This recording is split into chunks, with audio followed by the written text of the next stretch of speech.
कैसे एक प्रहार से शुरू हुई बालाजी की कहानी। क्या सच में महर्षि भृगु ने भगवान विष्णु की छाती पर प्रहार किया था, और यदि हाँ तो उन्होंने ऐसा क्यों किया था? यह कथा केवल एक ऋषि के क्रोध की कहानी नहीं थी, बल्कि यह त्रिवेदी की परीक्षा, सहनशीलता के प्रकाश और एक ऐसी लीला की शुरुआत जिसने आगे चलकर तिरुपति बालाजी के प्रगटय का मार्ग प्रशस्त किया। जब देवताओं के बीच यह प्रश्न उठा कि सर्वोच्च कौन है, तब महर्षि भृगु को त्रिवेदी की परीक्षा लेने का दायित्व सौंपा गया। ब्रह्मा और शिव के बाद जब वे विष्णु के पास पहुँचे, तब घटी एक ऐसी घटना जिसने देवी लक्ष्मी के हृदय को आघात किया और वैकुंठ से पृथ्वी तक की एक महान लीला का आरंभ हुआ। वैकुंठ में भगवान विष्णु के वक्षस्थल पर किया गया वह अल्पनीय प्रहार, क्या वह परीक्षा थी या फिर अहंकार की अंतिम सीमा? जब भृगु मुनि की परीक्षा से विष्णु की सर्वोच्चता सिद्ध हो चुकी थी, तो फिर कौन सी लीला थी जिसने स्वयं भगवान को भी पृथ्वी पर आने के लिए विवश कर दिया? वैकुंठ छोड़कर जब भगवान विष्णु ने मानव रूप धारण किया, तो क्या एक ईश्वर भी भूख, प्यास और पीड़ा सहने के लिए तैयार हो सकता है? जब भगवान स्वयं मानव रूप में भूख और प्यास सहन कर सकते हैं, तब किन दो महादेवताओं ने गोपनीय रूप से उनकी सहायता करने का निर्णय लिया? पहली ही भेंट के बाद ऐसा हुआ, और ऐसा क्या हुआ कि भगवान श्रीनिवास ने भोजन जल तक त्याग दिया? भविष्य बताने वाली स्वची के वेश में छुपा हुआ कौन था जिसने विवाह से पहले ही विधवा का रहस्य जिसने विवाद से पहले ही विधाता का रहस्य खोल दिया?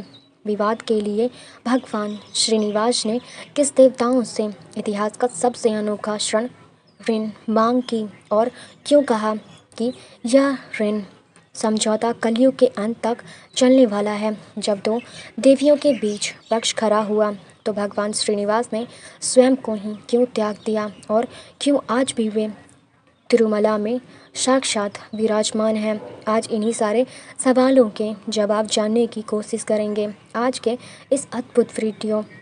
भारत की आध्यात्मिक धरती पर आंध्र प्रदेश की 7 पहाड़ियों पर स्थित तिरुमला वैकुंठ वेंकटेश्वर मंदिर का स्थान सबसे अलग और खास माना जाता है। यह मंदिर सिर्फ पत्थर और सोने से बना हुआ ढांचा नहीं है, बल्कि यह करोड़ों लोगों की आस्था, विश्वास का केंद्र बना हुआ है। जब जीवन में परेशानियां बढ़ जाती हैं, तब लोग यहाँ आकर मन की शांति और उम्मीद पाते हैं। भगवान वेंकटेश्वर को भक्त प्यार से बालाजी, श्रीनिवास, गोविंदा और वेंकट आचलपति कहते हैं। शास्त्रों में उन्हें कलयुग प्रत्यक्ष देवम कहा जाता है, यानी कलयुग में साक्षात प्रकट होने वाले भगवान। तिरुमला की 7 पहाड़ियाँ शेषाद्रि, नीलाद्रि, गरुड़ाद्रि, अंजनाद्रि, विश्वाद्रि, नारायणीद्रि और वेंकटाद्रि भगवान विष्णु के नाम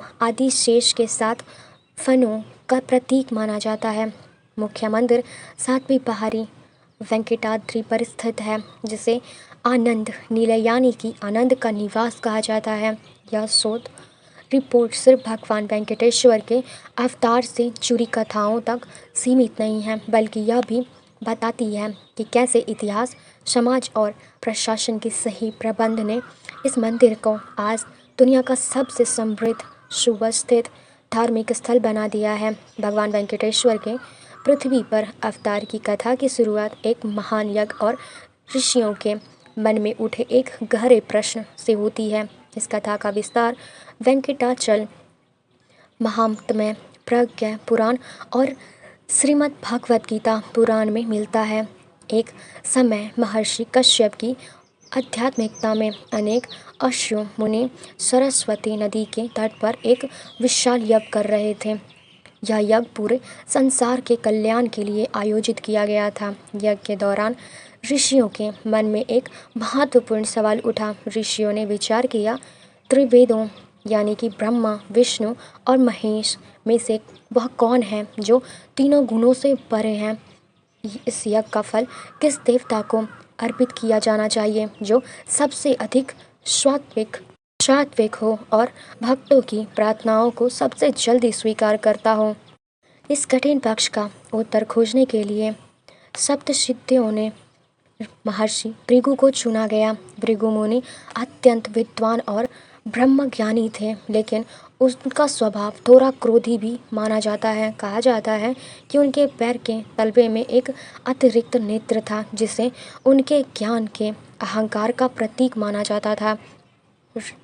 ऋषियों के आदेश पर भृगु मुनि ने तीनों लोकों में जाकर त्रिवेदों की परीक्षा लेने का निर्णय लिया। सबसे पहले भृगु मुनि पहुँचे सत्यलोक, अपने पिता और सृष्टि के रचयिता भगवान ब्रह्मा के पास। भगवान ब्रह्मा वेदों की चर्चा में लीन थे। भृगु मुनि ने आगमन पर ब्रह्मा जी ने प्रणाम किया और ना ही कोई स्तुति की। भृगु मुनि कुछ बोले नहीं, पर उनकी आंखों में क्रोध स्पष्ट झलक रहा था। वे समझ गए कि यहाँ रजोगुण का प्रभाव अभी भी शेष है। इसके बाद भृगु मुनि पहुँचे कैलाश पर्वत भगवान शिव की परीक्षा लेने। उस समय भगवान शिव देवी पार्वती के साथ एकांत में संवाद कर रहे थे। अचानक वहाँ विद्यापरा भगवान शिव का तीसरा नेत्र खोलने को था। स्थिति भयावह हो सकती थी, लेकिन देवी पार्वती उनके चरणों में गिर पड़ी और इस प्रकार एक महापाप टल गया। अंततः भृगु मुनि पहुँचे वैकुंठ धाम, जहाँ शांति स्वयं श्वास ले रही थी। वहाँ न अहंकार था, न क्रोध, केवल सात्विक ऊर्जा का विस्तार था। शेषनाग की शैया पर भगवान विष्णु योग निद्रा में विश्राम कर रहे थे और देवी लक्ष्मी प्रेम पूर्वक उनके चरण दबा रही थी। भृगु मुनि के आगमन पर भी भगवान विष्णु ने कोई प्रतिक्रिया नहीं दी। यह उनकी लीला थी, किंतु ब्रह्मा और शिव से मिलने वाले अनुभव ने भृगु मुनि के भीतर पहले ही क्रोध भर दिया था और अब उनका धैर्य समाप्त हो चुका था। अहंकार में आकर भृगु मुनि ने भगवान विष्णु के वक्षस्थल पर लात मार दी। वही वक्षस्थल जहाँ देवी लक्ष्मी का वास है। पूरे ब्रह्मांड का पालन करने वाला भगवान का ऐसा अपमान या अल्पकानीय था, अकल्पनीय था। लेकिन भगवान विष्णु क्रोधित नहीं हुए। वे तुरंत उठे और भृगु मुनि के चरणों में प्रणाम किया। भगवान विष्णु ने कहा, हे महर्षि, मेरे वक्ष कठोर हैं, पर आपके चरण कोमल, कहीं आपको चोट तो नहीं लगी? यह कहते हुए भगवान विष्णु ने भृगु मुनि के चरण सहलाते हुए और उनके अहंकार रूपी नेत्र को बंद कर दिया। क्षण भर में भृगु मुनि का अहंकार नष्ट हो गया। वे नतमस्तक होकर बोले, त्रिवेदों में केवल भगवान विष्णु में ही श्रेष्ठ हैं, यानी कि तीनों देवों में से सबसे ज़्यादा शक्तिशाली और सबसे ज़्यादा श्रेष्ठ भगवान विष्णु हैं। वही शांति और मोक्ष के दाता हैं। भृगु मुनि की परीक्षा से भगवान विष्णु की श्रेष्ठता सिद्ध हो गई थी, पर उसी क्षण एक नई दिव्य लीला का आरंभ हो गया। भगवान विष्णु का वक्षस्थल, जो देवी लक्ष्मी का निजी निवास है, उस पर किया गया प्रहार लक्ष्मी जी को गहराई से आघात पहुंचा दिया। यह केवल भगवान का नहीं, बल्कि स्वयं देवी लक्ष्मी के सम्मान पर आघात था। दुख और क्रोध से भरकर देवी लक्ष्मी ने कहा, जहाँ मेरे सम्मान की रक्षा न हो, वहाँ मैं नहीं रह सकती। यह कहकर देवी लक्ष्मी ने वैकुंठ को त्याग दिया। वे पहले पृथ्वी पर करवरवीरपुर अर्थात आज के कोल्हापुर पहुंची और वहां कठोर तपस्या में लीन हो गईं। लक्ष्मी के बिना वैकुंठ, जो समृद्ध और सौभाग्य का धाम था, अब सुना और श्रीहीन हो गया। पत्नी के बिना भगवान विष्णु भी अधूरे थे। लक्ष्मी के वियोग ने उन्हें अत्यंत व्याकुल कर दिया। अंततः उन्होंने भी वैकुंठ का त्याग किया और मानव रूपी में पृथ्वी पर अवतार लिया। देवी लक्ष्मी की खोज में भगवान विष्णु वनों, नदियों, पर्वतों को पार करते हुए शेषाचल पहुँचे। तिरुमला की पवित्र पहाड़ी में उन्होंने एक वाल्मीकि का यानी कि चींटी की बाम्बी को अपना आश्रय बनाया और वहाँ कठोर तप में लीन हो गए। मानव रूप की पीड़ा सहते हुए मानव शरीर धारण करने के कारण उन्हें भोजन और जल की आवश्यकता महसूस होने लगी। यह दृश्य देखकर भगवान ब्रह्मा और शिव का हृदय द्रवित हो उठा। भगवान ब्रह्मा और शिव का गौ रूप। भगवान ब्रह्मा ने एक सुंदर गाय का रूप धारण किया और शिव उसके बछड़े का, वहीं सूर्यदेव ने एक साधारण ग्वाले का रूप ले लिया। सूर्यदेव उस गाय और बछड़े को लेकर उस समय के चोल देश के राजा के पास पहुंचे, जिनका राज्य वेंकटाचल क्षेत्र पर उस तक फैला हुआ था। राजा ने उस अद्भुत और सुंदर गाय को देखा और उसे अपनी रानी के लिए खरीद लिया। यह गाय प्रतिदिन अन्य गायों के साथ वेंकटाचल के वनों में चरने जाया करती थी, लेकिन जंगल में पहुंचते ही वह चुपचाप उस बाम्बी के पास चली जाती, जहां भगवान श्रीनिवास तपस्या में लीन थे। वहां वह अपने थनों से दूध की धारा प्रवाहित करती, जो सीधे बाम्बी में गिरता था। इसी दूध से भगवान श्रीनिवास की भूख शांत होती और उनका तप निरंतर चलता रहता। शाम को जब गाय महल वापस लौटती थी तो उसके थनों में दूध नहीं होता था। यह देखकर रानी को संदेह हुआ। जब रोज रोज ऐसा होने लगा तो रानी ने गायों को डांटा और सख्त आदेश किया कि वह उसका कारण पता लगाओ कि यह गाय दूध क्यों नहीं दे रही है। गायों का क्रोध और भगवान का हस्तक्षेप। अगले दिन ग्वाला चुपचाप गाय के पीछे पीछे जंगल में गया।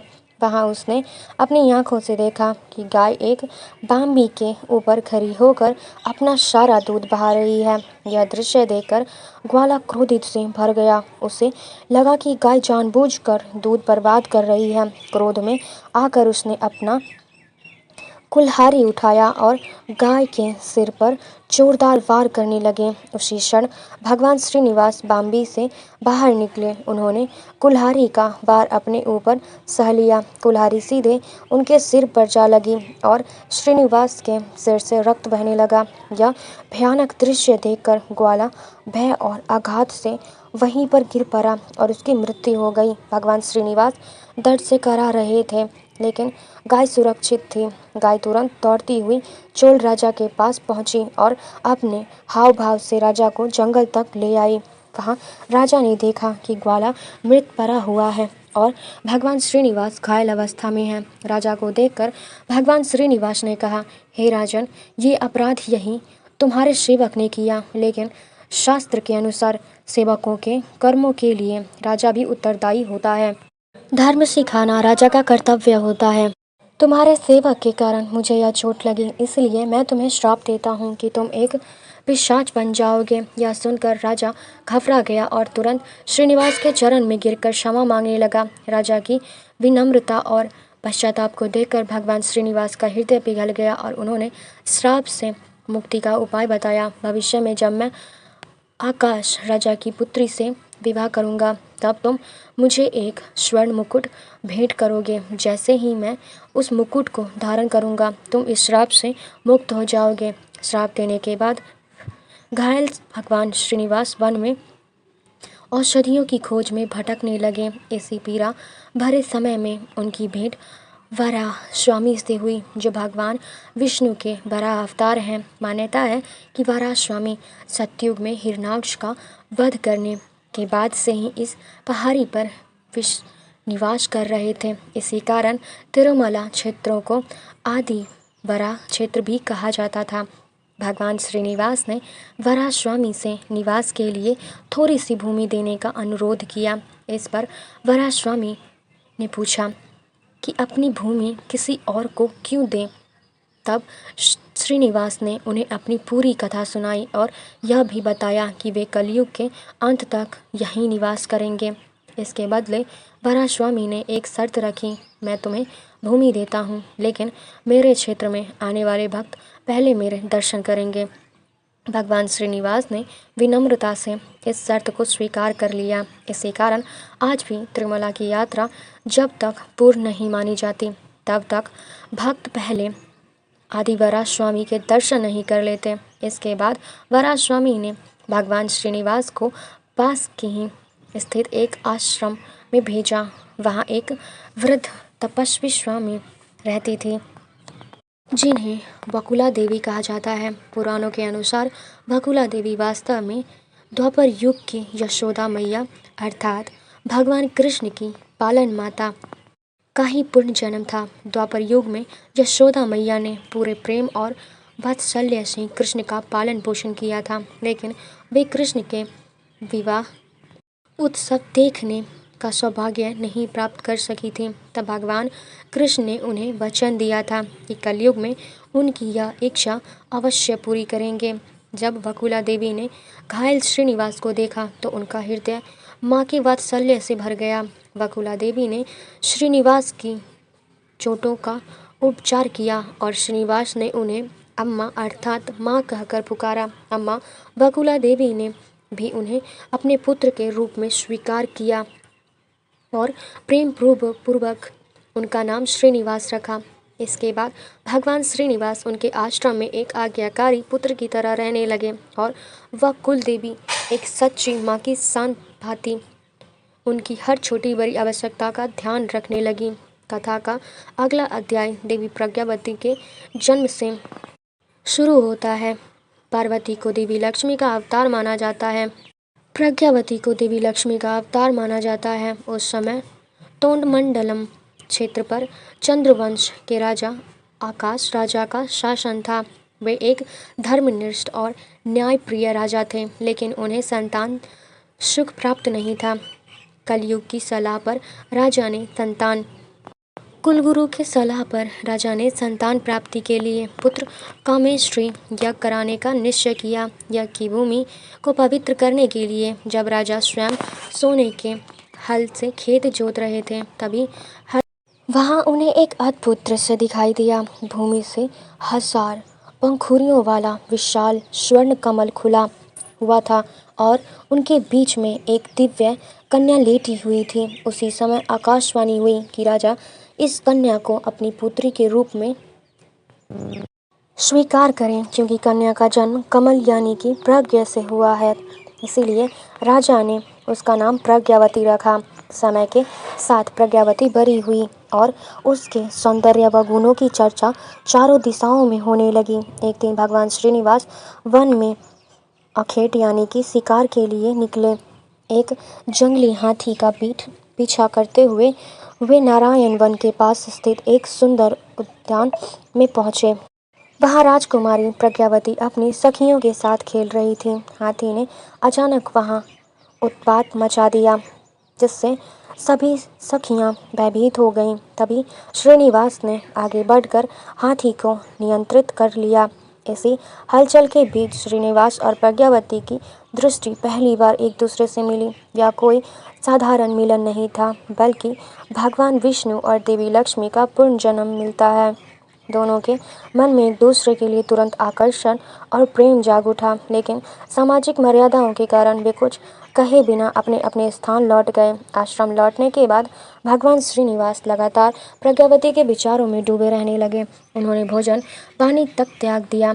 जब बकुला देवी ने अपने पुत्र की इस अवस्था देखी तो वे चिंतित हो गईं और कारण पूछा। तब श्रीनिवास ने उन्हें आकाश राजा की पुत्री प्रज्ञावती से अपने प्रेम के बारे में बताया और माँ से अनुरोध किया कि वे राजा के पास जाकर विवाह का प्रस्ताव रखें। बकुला देवी एक साधारण सन्यासी की माँ थी और ऐसे में एक राजा के पास रिश्ता लेकर जाना उन्हें उचित न लग रहा था, लेकिन पुत्र के प्रेम और उनकी व्यवस्था को देखकर वे विवश हो गईं और नारायण वन के राजमहल की ओर चल पड़ीं। इधर श्रीनिवास को यह चिंता सताने लगी कि कहीं राजा उनका प्रस्ताव अस्वीकार न कर दे। इसी कारण उन्होंने स्वयं एक भविष्यवक्ता, जिसे स्थानीय भाषा में शोकची या फिर कुराठी कहा जाता है, का वेश धारण किया और वे एक स्त्री के रूप में हाथ में छड़ी और भविष्य बताने वाली टोकरी लेकर रानी धरणी देवी, जो प्रज्ञावती की माता थी, के पास पहुंची। शौ के वेश में श्रीनिवास ने रानी से कहा, महारानी, आपकी पुत्री प्रज्ञावती स्वयं नारायणी की अर्धांगिनी लक्ष्मी का अवतार है। उनका विवाह एक वनवासी युवक से होगा, जो साक्षात भगवान विष्णु है। इस प्रस्ताव को अस्वीकार मत कीजिए। स्वयं श्री भगवान विष्णु हाँ तो यह हमारे लिए सौभाग्य की बात है। जब कुछ समय बाद बकुला देवी आधिकारिक विवाह प्रस्ताव लेकर महल पहुंची, तब तक रानी इस देय संकेत को समझ चुकी थी। साथ ही आशा बृहस्पति ने भी राजा अवकाश को बताया कि यह विवाह विधाता द्वारा पहले से ही तय किया गया है। यह सुनकर आकाश राजा अत्यंत प्रसन्न हुए और उन्होंने अपनी पुत्री प्रज्ञावती का विवाह श्रीनिवास से करने की सहमति दे दी। विवाह तय हो चुका था, लेकिन अब एक बड़ी समस्या सामने आ गई। भगवान श्रीनिवास ने वैकुंठ और अपना सारा ऐश्वर्य त्याग दिया था। वे अब एक साधारण वनवासी थे, जबकि प्रज्ञावती की एक राजकुमारी थी। राजा आकाश चाहते थे कि उनकी पुत्री का विवाह उनकी प्रतिष्ठा और मर्यादा के अनुसार भव्य और ऐश्वर्यपूर्ण परंपरा के अनुसार विवाह का पूरा खर्च पर पक्ष को उठाया होता है। लेकिन श्रीनिवास के पास उस समय कोई धन न था। यह एक गंभीर धर्म संकट बन गया। इस समस्या का समाधान निकालने के लिए भगवान श्रीनिवास ने देवताओं के कोषाध्यक्ष कुबेर का स्मरण किया। कुबेर तुरंत प्रकट हुए, लेकिन वे धन के मामले में बहुत नियमों और अनुशासन का पालन करते थे। भगवान श्रीनिवास ने कुबेर से अपने विवाह के लिए स्वर्ण मुद्राओं का अर्ण मांगा। कुबेर ने अर्ण देना स्वीकार तो कर लिया, लेकिन एक शर्त रखी। यह अर्ण लिखित वचन पत्र यानी कि एक प्रकार के प्रॉमिसरी नोट यानी कि ब्रह्मा पत्र के रूप में होगा। कुबेर ने भगवान श्रीनिवास को 1,14,00,000 राम मुद्रा स्वर्ण सिक्कों का अन्न दिया। यह तय हुआ कि भगवान श्रीनिवास कलयुग के अंत तक केवल इस अरण्य का ब्याज चुकाएंगे। भगवान श्रीनिवास ने कुबेर को वचन दिया कि कलयुग में जो भी भक्त उनके दर्शन के लिए आएंगे और श्रद्धा से दान करेंगे, वही धन इस अरण्य के ब्याज को चुकाने में उपयोग किया जाएगा। इसी कारण आज भी भक्त तिरुमला मंदिर की हांडी यानी कि दान पेटी में अपार धन, सोना और आभूषण अर्पित करते हैं। कुबेर से प्राप्त धन से विवाह की तैयारियां अत्यंत भव्य तरीके से हो गईं। भगवान श्रीनिवास और प्रज्ञावती का विवाह नारायण वनम में संपन्न हुआ। इस दिव्य विवाह में तीनों लोकों से देवताओं, ऋषि, मुनि, गंधर्व और किन्नर उपस्थित हुए। कीर्तन उपस्थित हुए। विवाह का भोज इतना विशाल था कि स्वयं अग्निदेव ने रसोइये की भूमिका निभाई और भोजन तैयार किया। चोल राजा, जो अब अपने श्राप से मुक्त होने की प्रतीक्षा कर रहा था, और आकाश राजा ने मिलकर श्रीनिवास को एक अत्यंत बहुमूल्य स्वर्ण मुकुट भेंट किया। जैसे ही श्रीनिवास ने वह मुकुट धारण किया, उन्हें अपना दिव्य स्वरूप और पूर्व जन्म की स्मृतियां लौट गईं। उसी क्षण चोल राजा श्राप से मुक्त हो गया। विवाह के बाद श्रीनिवास और प्रज्ञावती ने निर्णय लिया कि वे राजमहलों में नहीं बल्कि तिरुमला की पवित्र पहाड़ियों पर निवास करेंगे। बकुला देवी भी उसके साथ तिरुमला आकर रहने लगी। वे तीनों अपना जीवन साधारण और आम जीवन की तरह जी रहे थे। लगभग 6 महीने बाद महर्षि नारद कोल्हापुर पहुँचे, जहाँ महालक्ष्मी अब भी तपस्या कर रही थी। नारद जी ने लीला के अंतर्गत लक्ष्मी जी से कहा, माता, आप यहाँ तपस्या कर रही हैं और उधर आपके स्वामी ने प्रज्ञावती नाम की राजकुमारी से विवाह कर लिया है। यह सुनते ही लक्ष्मी जी का क्रोध फिर जाग उठा। वे तुरंत तिरुमला पहुंची और वहां उनका सामना श्रीनिवास और प्रज्ञावती से हुआ। लक्ष्मी जी ने कहा, मैं आपकी नित्य संगिनी हूँ, मेरे रहते आपने दूसरा विवाह कैसे किया? प्रज्ञावती का उत्तर, मैं देववती की अवतार हूँ। त्रेता युग में भगवान राम ने मुझसे इस युग में विवाह का वचन लिया था। दोनों देवियों के बीच इस संवाद और तनाव को देखकर भगवान श्रीनिवास अत्यंत व्याकुल हो गए। भक्तवत्सल्य भगवान जानते थे कि कलयुग का मानव दुखों से घिरा रहेगा और उसे एक ऐसे ईश्वर की आवश्यकता होगी जो सदैव स्थिर, सुलभ और उपस्थित रहे। भगवान श्रीनिवास ने शिला यानी कि पाषाण मूर्ति का रूप धारण कर लिया। भगवान को इस रूप में देखकर लक्ष्मी और प्रज्ञावती दोनों का क्रोध तुरंत शांत हो गया और वे शोक में भर गईं। उन्हें समझ आ गया था कि यह भगवान की ही लीला है ताकि वे पृथ्वी पर सदैव के लिए स्थापित हो सके। दोनों देवियों ने भी अपने पति का साथ सदा रहने का निर्णय लिया। देवी लक्ष्मी जी देवी भगवान के वक्षस्थल के बाईं ओर विराजमान हो गईं। देवी प्रज्ञावती भूदेवी भगवान के वक्षस्थल के दाईं ओर विराजमान हो गईं। आज भी तिरुमला मंदिर के गर्भगृह में स्थित मुख्य मूर्ति के वक्षस्थल पर दोनों देवियों की स्वर्ण प्रतिक्रियाएं प्रकृतियाँ विराजमान हैं, जिन्हें भक्त दर्शन के समय स्पष्ट रूप से देख सकते हैं। मित्रों, इस तरह समाप्त होती है आज की विलक्षण पौराणिक कथा।